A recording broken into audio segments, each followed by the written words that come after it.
এই জগতে কারোর মধ্যে যদি একটু কষ্ট হয় দেখবেন সে ভগবানকে ডাকে না।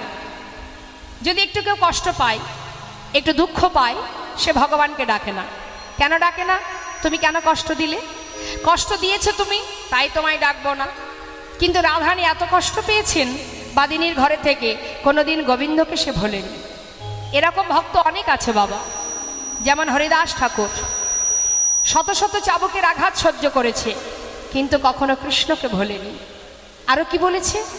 আঘাত যতই দাও শক্তি দিও সহিবার।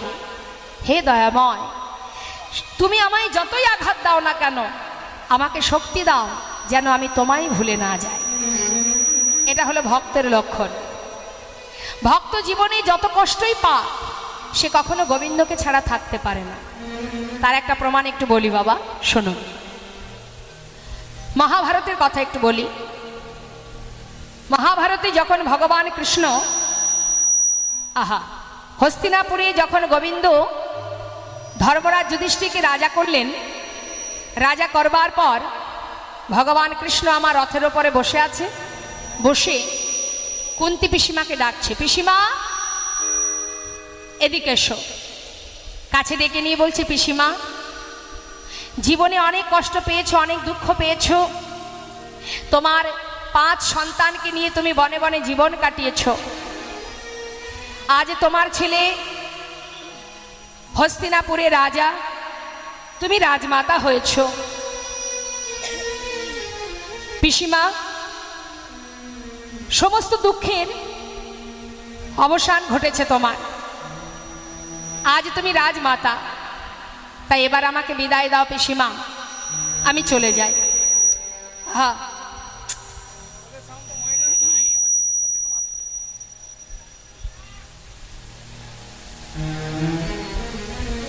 পিসিমা যাবার আগে আমি তোমায় বর দিয়ে যাব, তুমি যা চাইবে আমি তোমায় তাই দেব। সারা জীবন কষ্ট করেছেন 5 পুত্রকে নিয়ে, সারা জীবন বনে বনে জীবন কাটিয়ে অবশেষে হস্তিনাপুরে রাজা হবার পর ভগবান কৃষ্ণ যখন বিদায় নিচ্ছে বাবা, রথের ওপরে বসে আছে কৃষ্ণ। কুন্তি পিসিমা মনে মনে চিন্তা করছে, মা যে কৃষ্ণ যখনই আমাকে ছেড়ে ঘরে যায়, যাবার সময় বলে পিসিমা আমি আসি, কিন্তু আজ কেন এই কথাটা বললো আমি যাই? তবে কি আজ চলে গেলে আর আসবে না? যদি তাই হয়, কৃষ্ণকে ধরে রাখার ক্ষমতা আমার নেই। কৃষ্ণ তুমি যাওয়ার আগে আমায় বর দিতে চাও? যা চাইবো তাই দেবে তো? দেখুন মা, ভক্ত কি চাইছে ভগবানের কাছে? আমরা তো সুখ ছাড়া আর কিছু চাই না।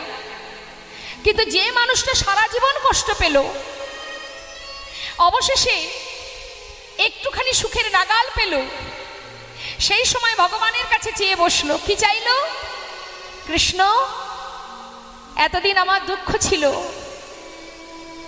তাই তুমি আমার সঙ্গে ছিলে, আমার 5 পুত্রের সঙ্গে তুমি বন্ধুর মতো ছিলে।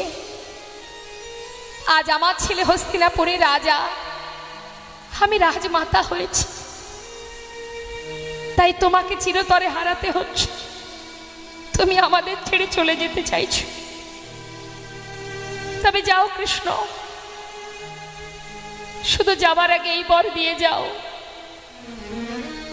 এই জগৎ মাঝে এখনো যত কষ্ট আছে, যত দুঃখ আছে, যন্ত্রণা আছে, বেদনা আছে, যে দুঃখ কষ্ট যন্ত্রণা পেলে চিরতরে তোমাকে নিজের কাছে পাওয়া যায়, যে যন্ত্রণা পেলে তোমাকে হারাতে না হয়, যে কষ্ট পেলে সদা সর্বদাই তোমাকে স্মরণে রাখা যায়, সেই কষ্ট, সেই দুঃখ, সেই যন্ত্রণা তুমি আমাকে দিয়ে যাও কৃষ্ণ। এমন সুখ তুমি আমায় দিও না সুখ পেলে দিনে দিনে তোমাকে ভুলে যায়। পাশে দাঁড়িয়ে আছে ভীম। ভীম বলছে, মা, জীবনে এত কষ্ট পেলাম, সারাটা জীবন কষ্টই পেলাম, সবে মাত্র দাদা রাজা একটু সুখের নাগাল পেয়েছি, তুমি আবার কেন কৃষ্ণের কাছে দুঃখ চাইছো? মা মা বলছেন, ওরে ভীম, সারা জীবনে দুঃখ পেয়েছিস, কষ্ট পেয়েছিস, সেই সঙ্গে কৃষ্ণকে কাছে পেয়েছিস বাবা। আজ তোর দাদা রাজা হয়েছে বলে কৃষ্ণ আমাদের ছেড়ে চলে যাচ্ছে। বল বাবা, ওই সোনার সিংহাসন পেয়ে চিরকালের মতো কৃষ্ণ হারানো ভালো, নাকি কৃষ্ণকে নিয়ে বাকি দিন কটা বনে বনে কাটানোই ভালো?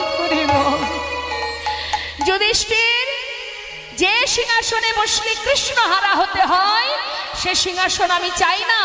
নেমে আয় সিংহাসন থেকে, নেমে আয় বাবা, ওই সিংহাসন আমার প্রয়োজন নেই। ভগবান কৃষ্ণ রথ থেকে নেমে ছুটে গিয়ে পিসিমাকে বুকের মধ্যে জড়িয়ে ধরে কাঁদছে আর বলছে, পিসিমা,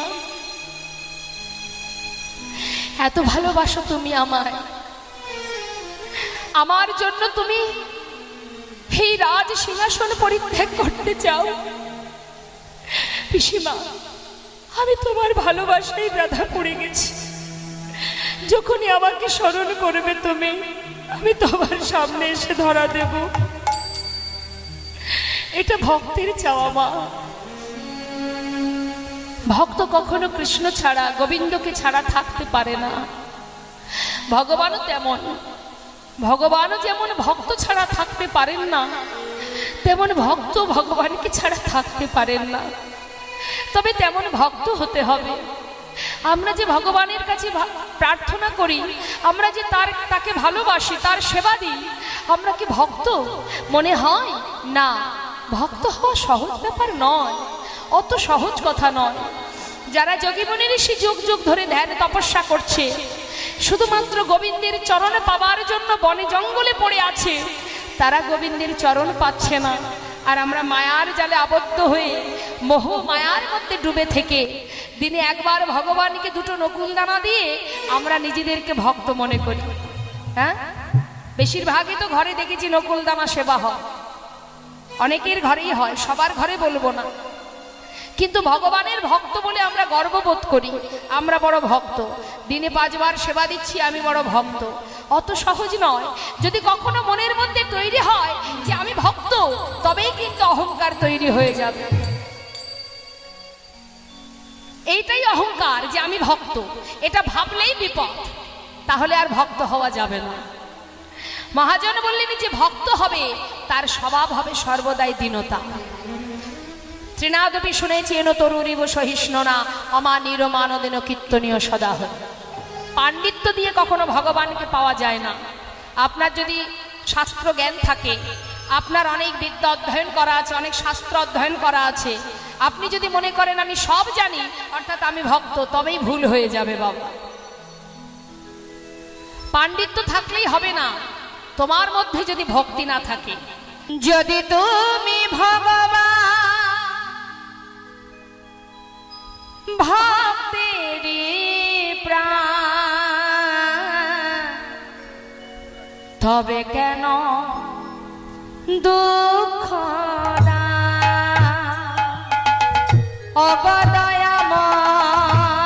অগদয়াময়, তবে কেন দুঃখ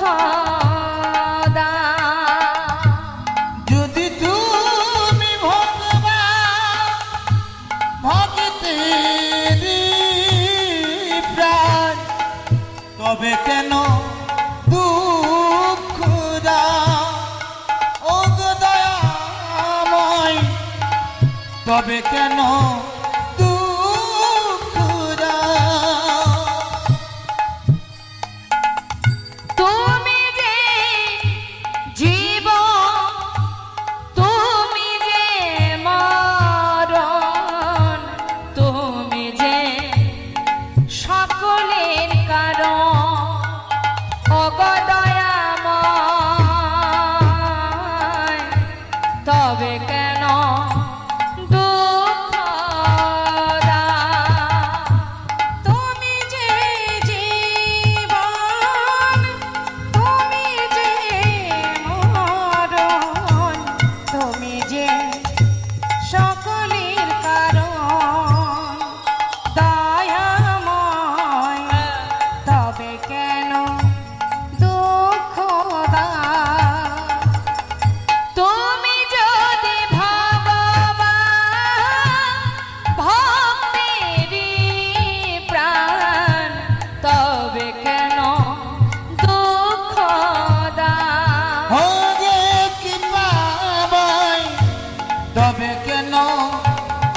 দান অগদয়াময় তবে কেন দুঃখ দান তুমি যে কামনা তুমি যে ভাবনা তুমি যে ভক্তির দান দয়াময় তবে কেন দুঃখ দান যদি তুমি ভগবান ভক্তির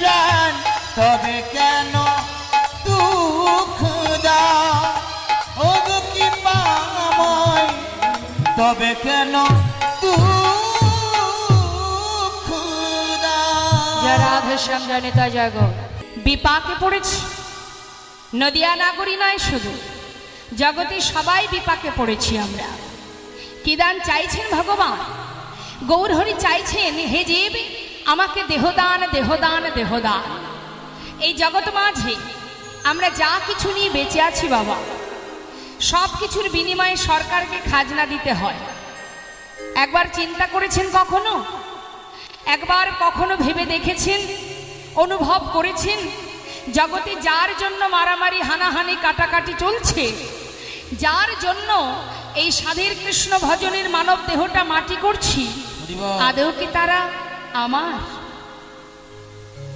সকাল থেকে রাত্রি পর্যন্ত আমরা যে অহরহ আমার আমার করে দ্বন্দ্ব করে চলেছি একবার ভেবে দেখো আমি কে আমার বলতে কি আছে কিছুই তোমার নয় আজ যেটার প্রতি তুমি পাবার জন্য তুমি লড়াই করছো যুদ্ধ করছো কাল যখন তুমি চলে যাবে তোমার সম্পদের মালিক আর একজন হয়ে যাবে হরিবল হরিবল অর্থাৎ এই জগতে আমার বলতে কিছুই নেই এই দেহটা এটাও আমার নয় যে নামে আপনারা আমাকে সবাই চেনেন প্রত্যেকের আলাদা আলাদা নাম আছে আলাদা আলাদা ঠিকানা আছে বলে একবার ভেবে দেখুন যে ঠিকানা নিয়ে ঘুরে বেড়াচ্ছেন সেটা কিন্তু আপনার আসল ঠিকানা নয় যে নাম নিয়ে আমরা ব্যবহার করছি এটাও আমার নয় আবার এই যে দেহটা এটাও কিন্তু আমার নয় এই যে দেহটা এটা আমি পেয়েছি অনেক কষ্ট করে আমরা সবাই কতদিন কষ্ট করেছি 84 লক্ষ জনই ভ্রমণ করেছি পশুকুলে কীটকুলে পক্ষীকুলে সমস্ত কুলে জন্ম পেয়েছি আর ভগবানের কাছে কেঁদেছি প্রার্থনা করেছি অনুনয় বিনয় করেছি যে তুমি মানব দেহ করে যদি মর্তে পাঠাও ভবে গিয়ে তোমার নাম তোমার পূজা তোমার সেবা করব তাই করুণাময় এতদিনের সাধনার জন্য সাধনায় সন্তুষ্ট হয়ে আমরা যে প্রতিজ্ঞাবদ্ধ হয়েছি যার কারণে সুন্দর মানব দেহটা পেয়েছি পঞ্চভূতে গঠিত দেহ কিন্তু আমি যখন চলে যাব দেহটা কি আমার সঙ্গে যাবে যাবে না অর্থাৎ দেহটা পড়ে থাকবে যেটাকে বলা হয় অসার দেহ এই দেহটা থেকে যাবে আমি চলে যাব যে নাম নিয়ে আমরা ঘুরে বেড়াচ্ছি এ নামটাও আমার নয় আমি যখন জন্মগ্রহণ করেছিলাম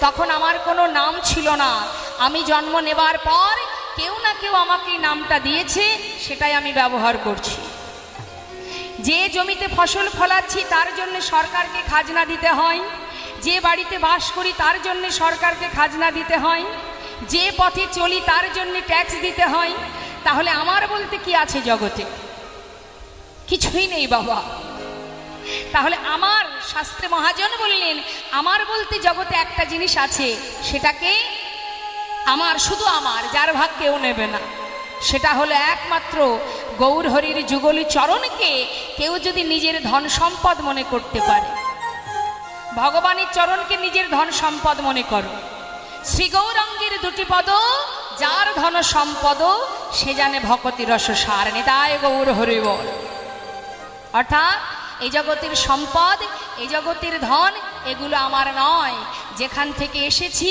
যিনি পাঠিয়েছেন তিনিই আমার সর্বেশ্বর তাই তো করুণাময় প্রভু বললেন তোমরা যে সবাই মায়ার বালিশ মাথায় দিয়ে মোহঘুমি ঘুমিয়ে আছো হে যে কাতব কান্তাকাস্তে পুত্র সংসারায় বতিব বিচিত্র নলিনী জলগত তরলাং তদ বদতি শয় চপলা কাতবকান্তকাস্তে পুত্র, কেউ কারো নয়। মহাজন কত সুন্দর পদাবলিতে বোঝাচ্ছেন, কি বলছেন? বলছেন আপন আপনি করছো যারে। এই গানগুলোকে গানের মতো করে শুনলে হবে না, প্রত্যেকটা গানের অর্থ আছে, মানে আছে, সেগুলোকে আমাদের তার মধ্যে একটু ধ্যান দিতে হবে, সেটাকে অন্তর দিয়ে বুঝতে হবে। কত সুন্দরভাবে বলে গেল, কি বলছি? আপন আপনি করছো যারে, সে তো আপনি নয়। দিন ফুরালে বুঝিবে তখন, আপন যে পর হয়। আহা, কত সুন্দর কথা। আরো কি বললেন? ভাই বলো বন্ধু বলো, কেউ তো কারণ মনে রে, কেউ তো কারণ। অগত 4 দিনের দেখা শোনা। পরিচয়টা কেমন? আমাদের সম্পর্কটা কেমন? সাধারণ দৃষ্টান্ত দিয়ে বোঝাই মা।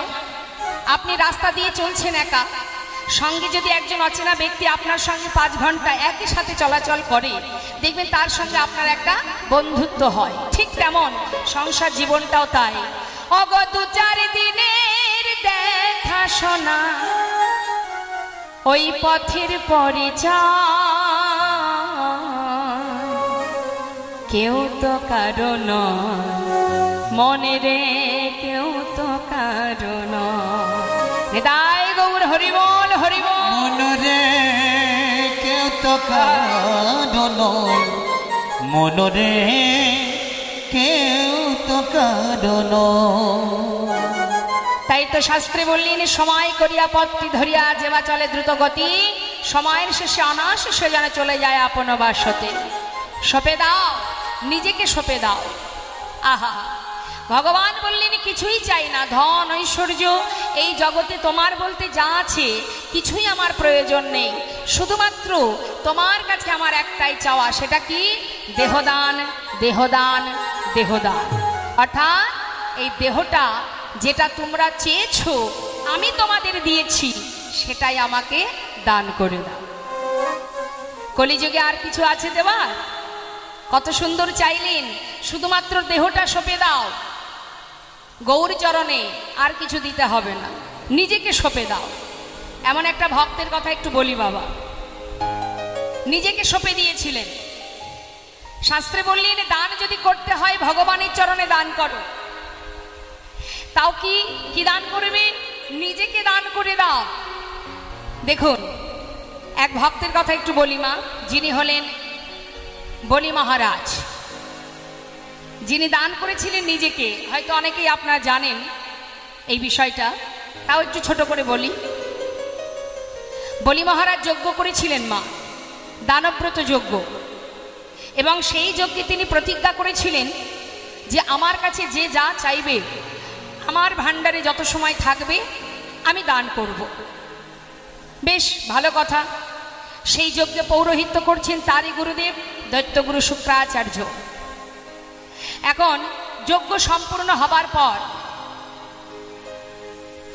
প্রত্যেকে এসে মহারাজের কাছে দান চাইছে, যে যা চাইছে মহারাজ তাকে তাই দিচ্ছেন। এইভাবে দান নিতে নিতে হঠাৎ স্বয়ং ভগবান প্রভু নারায়ণ মনে মনে চিন্তা করলেন, বেশ, তুমি যখন এত বড় যজ্ঞ করেছো, তুমি যখন দান করছো, তাহলে আমি একবার পরীক্ষা করে দেখি যে আমি যা চাইবো সেটা তুমি দিতে পারো কিনা। কি করলেন বাবা? ভগবান করুণাময় ধীরে ধীরে ভক্তকে পরীক্ষা করার জন্য নিজেকে বামন সাজালেন।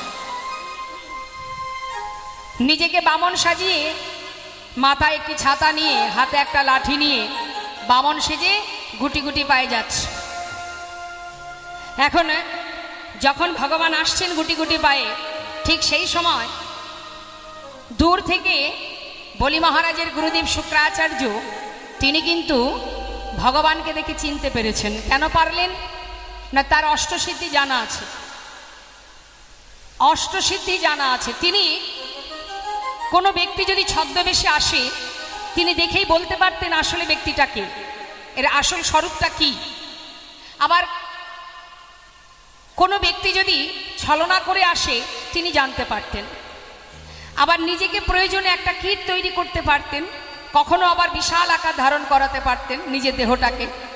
এই রকম বিভিন্ন রকমের সিদ্ধি তার জানা আছে। অনিমা, লঘিমা, এটিকা, আগাম বক্তাকারী, পরকীয়াবাদ, বিভিন্ন রকমের সিদ্ধি, মানে অষ্টসিদ্ধি জানা আছে তার।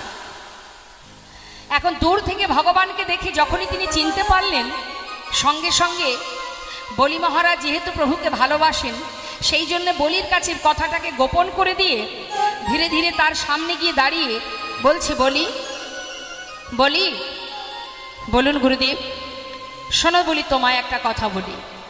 চেয়ে দেখো, গুটি গুটি পায়ে একটা বালক আসছে, ছাতা মাথায়, হাতে লাঠি, হাতে আছে কমণ্ডল। ওই বালকটি এসে যদি তোমার কাছে কিছু চায়, আমার আদেশ, তুমি কিন্তু ওই বালককে কিছু দেবে না। নিতাই গৌর হরি। সঙ্গে সঙ্গে করজোড়ে বলি মহারাজ বলে উঠলেন, গুরুদেব, আপনি তো কোনোদিন আপনার কোনো কথা অমান্য করিনি, কিন্তু গুরুদেব আজকের এত বড় যজ্ঞে আমি প্রতিজ্ঞাবদ্ধ, যে যা চাইবে আমি তাকে তাই দেব। কিন্তু আজ আপনি যদি আমাকে নিষেধ করেন, আমি আপনার কথা রাখতে পারবো না। কারণ গুরুদেব, আমি যে প্রতিজ্ঞা করেছি, সবাই যে যা চাইবে আমি তাকে তাই দেব, আর ওই বালকটি এসে কিছু চাইলে তাকে দেব না। গুরুদেব, আজকের কথা আমি রাখতে পারবো না। শাস্ত্রে বলেন, সেই গুরু গুরু নয়, যে গুরু তার শিষ্যকে ভগবানের সেবা থেকে দূরে সরিয়ে দেয়। সেই মাতা মাতা নয়, সেই পিতা পিতা নয়, যে তার সন্তানকে ভগবানের সেবা থেকে দূরে সরায়। অনেকের ঘরে দেখবেন, অনেক মায়ের গর্ভে একজন কৃষ্ণ ভক্ত সন্তানের জন্ম হয়, কিন্তু সে যদি ভক্তিপথে এগিয়ে যায়, দেখবেন অনেক মা বাবা আছে সন্তানকে যেতে দেয় না, যাস না বাবা, ওই পথে যাস না, তাকে টেনে ধরে রাখে। কিন্তু এটা অপরাধ। আপনার গর্ব হওয়া উচিত যে আপনারই ঘরে একজন কৃষ্ণ ভক্ত সন্তান জন্ম নিয়েছে। শাস্ত্রে আছে, একটা কৃষ্ণ ভক্ত সন্তান যদি আপনি জন্ম দিতে পারেন, তাহলে একটা কৃষ্ণ ভক্ত সন্তানের জন্য 21 পুরুষ উদ্ধার হয়ে যায়। তাই মাতা পিতা হয়ে কখনো ভক্তিপথে কোনো সন্তান গেলে কখনো তাকে বরং এগিয়ে দেবেন, তাকে ধরে টেনে রাখবেন না। তাই আজ যখনই গুরুদেব বলেছেন, বলি মহারাজ কিন্তু বললেন, আমি পারবো না গুরুদেব আপনার কথা রাখতে। বেশ, শুক্রাচার্য চিন্তা করলেন, আমার কথা যখন শিষ্য নিল না, তাহলে দাঁড়িয়ে দাঁড়িয়ে দেখতে চাই কি কি ঘটবে এখানে। দাঁড়িয়ে আছে, আর এদিকে গুটি গুটি পায়ে যখনই ভগবান বামন সেজে ঢুকেছে, আসন পেতে বসতে দিলেন। পাতা আসনে বসলেন ভগবান। জিজ্ঞাসা করলেন, মহারাজ বলো বালক, তুমি কি চাও? তখন প্রভু বলে উঠলেন, মহারাজ, সবাই আপনার কাছে দান নিয়ে যাচ্ছে, কিন্তু আমি তো বামন, আমার একটু নিয়ম আছে। যদি আপনি সেটা মানতে পারেন, তবেই আপনার কাছে আমি দান নেব। বেশ, তো বলো কি কি তোমার সেই নিয়ম?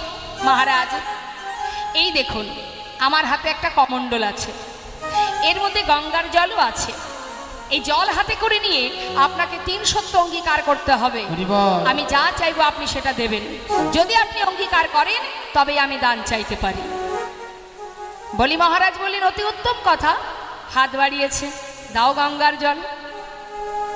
পাশে দাঁড়িয়ে গুরুদেব সমস্ত কাণ্ডটা দেখলেন। বাবা, ঘটনাটা দেখে মনে মনে চিন্তা করলেন যে এই জলে যদি হাতে করে নিয়ে 3 সত্য অঙ্গীকার করে বসে, হয়তো ভগবান সর্বস্ব কেড়ে নেবে।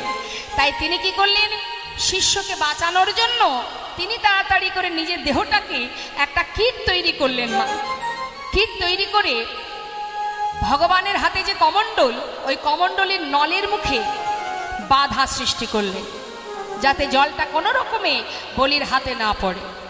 যেই না বাধা সৃষ্টি করেছে, ভগবান অন্তর্যামী অন্তরে জানতে পারলেন। মনে মনে বললেন, আহা, বেশ, আজ তুমি গুরু হয়ে তোমার শিষ্য আমাকে সেবা করতে চলেছে, আর তুমি তার কাজে বাধা দিলে। তবে যার কাজে তুমি বাধা দিয়েছ, তার হাত দিয়ে তোমার উপযুক্ত সাজা আমি দেব। তুমি জানো না তুমি কার কাজে বাধা দিয়েছ। সঙ্গে সঙ্গে ভগবান ছলনা করে বলি মহারাজকে বললেন, মহারাজ আমার হাতে যে কমণ্ডলটা আছে বেশ কিছুদিন হয়েছে এই কমণ্ডলটা ব্যবহার করা পড়েনি, তাই মহারাজ আপনি একটা কাজ করুন, এই আপনার পাশে যে কোষ আছে ওই কোষ দিয়ে আমার কমণ্ডলের নলের মুখটা একবার পরিষ্কার করে দিন। যেই না বলেছে মা একটু বসুন, একটু বসুন বসুন। সঙ্গে সঙ্গে বলি মহারাজ বললেন বেশ। সেই কমণ্ডলের নলের মুখে ওই যে কুশ দিয়ে বাবা যেই না বলি মহারাজ আঘাত করেছে, সঙ্গে সঙ্গে কিন্তু গুরুদেবের একটা চোখ অন্ধ হয়ে পরাজিত হয়ে সরে গেলেন বাবা। আর যেই না সরে গেলেন জল হাতে করে নিয়ে 3 সত্য অঙ্গীকার করলেন, তুমি যা চাইবে আমি তোমাকে তাই দেব।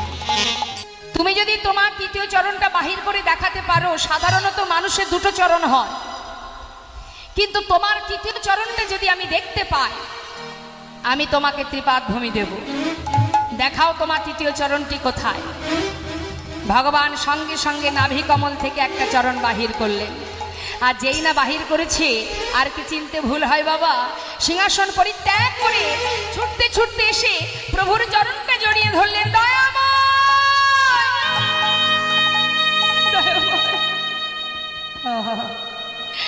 তুমি এসেছো দয়াময়, তুমি এসেছো,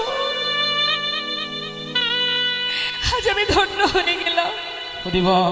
আমি তোমায় চিনতে পেরেছি প্রভু, তুমি স্বয়ং নারায়ণ এসেছো আমার কাছে। আজ আমার এই যজ্ঞ পূর্ণ হলো, সার্থক হলো আমার যজ্ঞ। হে দয়াময়, কথা যখন আমি দিয়েছি তোমায় ত্রিপাদ ভূমি আমি দেবই দেব। মাত্র 2টো চরণ রেখেছো। আমার বলতে জগতে যা কিছু আছে সর্বস্ব নিয়েছো, কিন্তু তোমার দেওয়া মূল্যবান সম্পদ এখনো আমার কাছে আছে, যেটা এখনো আমি তোমাকে দিইনি। সেটা হলো এই দেহ সম্পদ। তাই আজ যখন তুমি কৃপা করে এসেছো প্রভু, তোমাকে তৃতীয় চরণ রাখার জায়গা আমি দেব।